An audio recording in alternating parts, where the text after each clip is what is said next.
അടിയും പോട്ടെ. കൊണ്ടുപോകാൻ ചോറൊന്നും വേണ്ടാച്ചിട്ടാ. അതും കൂടി കുഞ്ഞിക്കാളിയമ്മ എടുത്തോട്ടെ. അടിയന് മക്കളും കുട്ടികളും ഒന്നും ഇല്ലല്ലോ, ഒറ്റയ്ക്കല്ലേ. അപ്പോ മാധുവിന് കല്യാണമൊന്നും ഉണ്ടായില്ലേ? ഓ, അങ്ങനെ ഒരു യോഗം ഉണ്ടായിരുന്നു, അതും കഴിഞ്ഞു.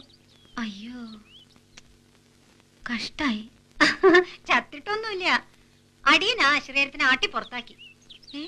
തല്ലും ചവിട്ടും കുറച്ചൊക്കെ സഹിച്ചു, പിന്നെ വേണ്ടാന്ന് വെച്ചു. വെറുതെ വെറുതെ അങ്ങോട്ട് വേണ്ടാന്ന് വെക്കേ. അടിയന്റെ ചെലവിനുള്ളത് അടിയൻ നയിച്ചുണ്ടാക്കണില്ലേ. വേണ്ടാന്ന് തോന്നിയാ വേണ്ട, അത് തന്നെ. സന്ധ്യക്ക് വിളക്ക് എത്തിക്കുക, നാമം ജപിക്കുക, അങ്ങനത്തെ പതിവൊന്നും ഇല്ലേ നിങ്ങളുടെ അവിടങ്ങളിൽ?